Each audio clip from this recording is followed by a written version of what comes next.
살아 돌아오면 처벌받겠다라고 하면서 이근이 이제 정부 반대에도 불구하고 우크라이나에 출국을 했고 여기 이제 자기네 팀원들을 데려갔어요. 그러니까 혼자 네. 들어가신 게 아니라 저희 팀원들은 제가 직접 선발했으며 제가 살아 돌아간다면 그때는 제가 다 책임지고 처벌을 받겠다라며 최초의 대한민국 의용군인 만큼 우리나라를 대표해 위상을 높이겠다. 그래서 이제 이 대위는 지난 2일에도 많은 사람들이 "왜 가만히 있냐. 우크라이나에 가라. 참전하라."고 한다며 그 이유는 내가 무식한 XX들이라는 남에게 대신 싸워 달라는 것이라는 분 어찌 됐든 간에 락실 팀이 많은 어째 해 가지고 결국 우크라이나 들어갔습니다. 네. 그쵸. 뭐 요 뉴스가 나왔더라고요. 그래서 반대에도 이제 우크라이나까지 뭐 전방적으로 갔다고 얘기하더라고요. 네네.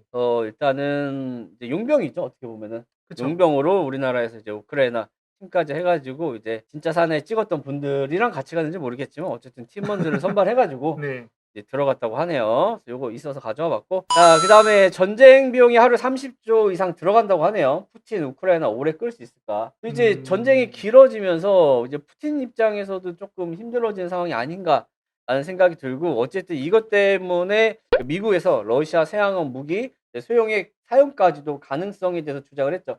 과거 이제 그쵸. 러시아가 이제 우크라이나 들어가기 전에 "러시아가 침공할 것이다."라고 미국에서 계속 얘기를 했었는데 네. 러시아는 "아니다."라고 얘기를 했었거든요. 그쵸. 근데 요즘에는 지금 장기화가 되면서 러시아가 지금 다 잠겼잖아요. 네네. 자금부터 뭐 러시아 기업들 해외에 있는 자금들까지 다 동결이 됐잖아요. 맞아요. 근데 푸틴 자금 동결됐다는 얘기는 여러분 들어보셨나요? 그건 안 나오더라고. 네. 그건 안 나왔어요. 그러니까 러시아의 기업인들이 해외로 도피를 하고 있잖아요. 네. 러시아의 이제 그 기업인들이 갖고 있는 요트라든지 이런 것들은 뭐 유럽 쪽에서 막았잖아요. 네. 맞아요. 막았는데 이상하게 이제 기업들 자금은 묻고 있는데 푸틴 자금 얘기는 아직 안 나오고 그래도 아마 뭐 네네. 약간 차명 예. 계좌라든가 네네. 그런 쪽은 다 묵지 않았을까요? 자 그래서 어쨌든 간에 뭐 러시아에서 많은 자금을 투입하고 있는데 이게 잘 해결이 안 되니까 이제 생화기랑 소형 핵까지도 만지작만지작 거리고 있는 것 같아요. 그래서 이것 네. 때문에 지금 어떻게 세상이 흘러갈까 모르겠는데 역시나 이제 러시아나 우크라이나 사태가 고조로 흘러가면서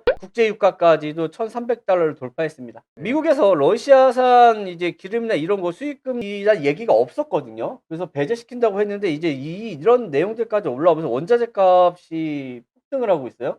네. 그래서 그쵸. $200까지 가능하다라는 얘기도 나오고 있고 이게 어느 정도냐면은 코로나 때 이제 마이너스 쳤던 것들이 지금 거의 400% 이상 올라왔습니다. 그래 가지고 미친 듯이 올라가서 이것 때문에 사실 그 원유랑 우리가 뭐 뭘 사용해도 기름은 다 들어가거든요. 예를 들어서 우리가 쌀을 먹더라도 쌀을 재배할 때 들어가는 농기구나 이런 것도 다 기름을 소비하고 뭐 어떤 뭔가를 만들 때 기름이 다 들어가는데 그 그죠. 원자재 값 자체가 다 올라가는 거잖아요. 네. 그러니까 이제 뭐 금리 인상을 아무리 올린다고 해도 원자재 가격이 올라가 버리니까 뭐 사실 단가가 올라갈 수밖에 없는 그런 상황이다라고 보시면 될 것 같고 그래서 그런지 이제 원자재 가격들은 많이 올라가고 있는데 이에 반면에 이제 주가들 이제 금리 인상이라든지 여러 가지 악재들로 이용해서 이제 코스피는 또 이제 바닥을 치는 모습을 보이고 있습니다. 어쨌든 코스피도 쪼끔 많이 좀 빠지는 모습을 보이고 있고 그쵸. 코스피뿐만 아니라 지금 나스닥까지도 많이 빠지는 모습을 보이고 있어요. 그래서 개파락까지 하면서 전체적으로 시장이 지금 흔들리고 있습니다. 아직까지 이제 전운이 완전히 사라지지가 않았기 때문에 네네.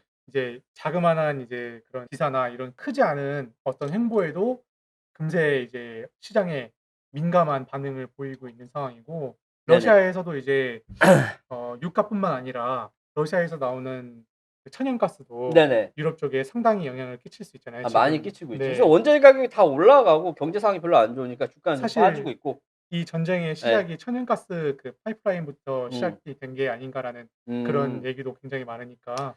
거기다가 또 이제 보시면은 이런 상황에 그 러시아랑 우크라이나 사태가 좀 고조되면서 사실 연준에서 이제 "금리 인상을 좀 딜레이 시킬 거다."라는 생각들이 있었는데 파월 의장이 이제 금리 인상에 대해서 지지를 해 버렸습니다. 그래서 전체적으로 아니 경기가 이렇게 안 좋고 전 세계에 불황이 오고 전쟁 중인데 금리 인상까지 여기다가 이제 원자재 가격 폭등까지 음. 하니까 겹친 데 겹쳐 가지고 악재들이 엄청나게 쏟아지고 있어요. 이제 모든 자산의 가치들이 많이 빠지고 있죠. 그래서 음. 요런 것들 때문에 좀 많이 근데 힘들어하는 모습들을 반면에 보이고 있다. 이제 25 포인트에 대해서 인상 지지를 했는데 근데 "이거를 진짜 언제 할 거냐. 지금 당장 했었어야 되는데 이미 너무 늦었다."라든가 그런 내용들도 나오고 있더라고요, 반면에. 사실 이렇게 주가가 계속 빠지잖아요. 그러면 주가가 빠지게 되면은 뭐가 흔들리냐면 그 위에 있는 대가리들의 정당성이 흔들려요.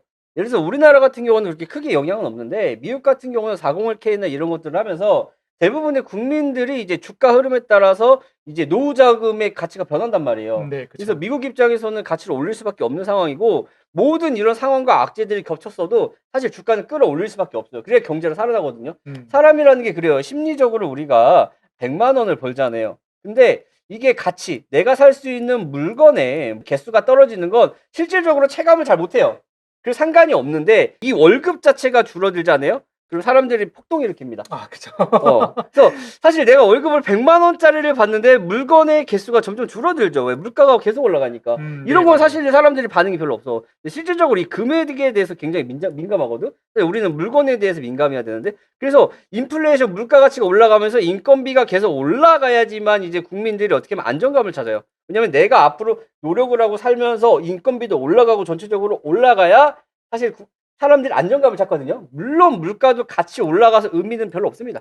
다들 아시겠지만 80년대, 90년대 150만 원 월급 받는 거랑 네, 90년대 150 월급이랑 지금 현재 300만 원 월급이랑 차이가 별로 없어요. 맞아요. 생각보다 없습니다. 그러니까 옛날에 우리 아버지가 뭐 나가서 뭐 한 달에 120만 원을 벌어 오신다, 150만 원 벌어 오신다. 그때랑 지금 한 달에 400을 벌어 오는다. 생활 수준 똑같습니다.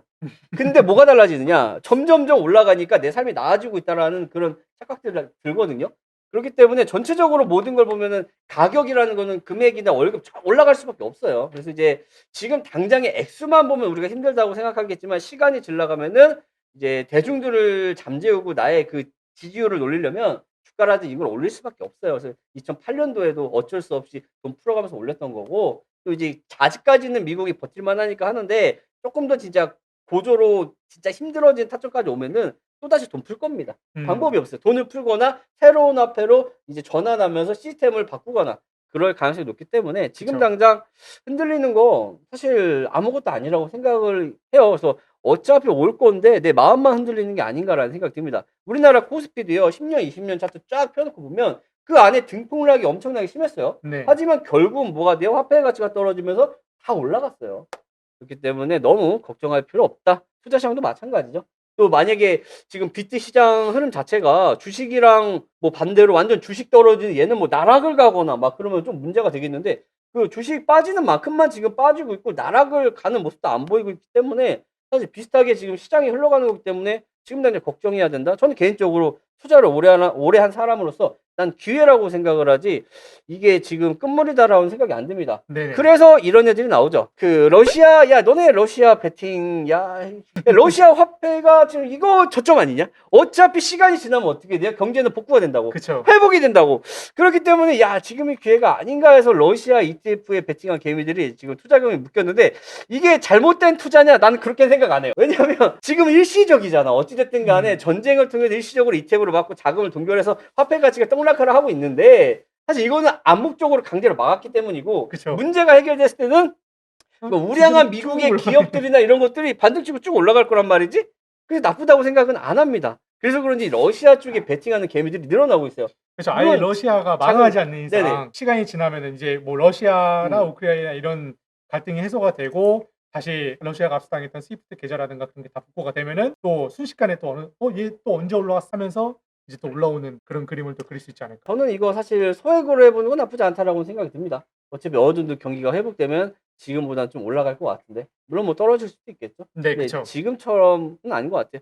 그래서 지금 월가 쪽에서는 악마와도 거래한다고 JT모건 등이 러시아 채권 헐값의 매매 논란이 일어나고 있어요. 해외에서도 베팅을 하고 있습니다. 그러니까 우리나라뿐만 아니라 이제 어차피 투자 시장이잖아요. 네, 그쵸. 당연히 전쟁은 안 좋고 많은 희생자가 나면 안 되는데 거기서 이제 저점에서 사시겠다. 그리고 이제 파시겠다 하시는 것들을 이제 중간에서 뭐 거래를 해 주는 것 때문에 논란이 조금 일어나고 있는데 뭐 요런 부분들도 있다. 이런 걸 이용해서 투자하시는 분들도 많이 계신다라고 보시면 될 것 같고 그래서 뭐 어쨌든 간에 전체적으로 경제 상황이 별로 좋진 않죠. 지금 악재들이 겹치고 이제 금리 인상, 하반기 금리 인상 얘기도 좀 나오고 있고 주가도 많이 빠지고 있는 사점에서 저점에서 조금 막 비비고는 있는데 네. 아직까지 큰 문제들이 해결되지 않았고 인플레이션 잡히지 않았고 원자재 가격도 지금 계속 폭등을 하고 있기 때문에 조금 투자하시는 분들 단기적으로 좀 흐름이 안 좋을 수 있다라고만 생각하시면 될 것 같습니다.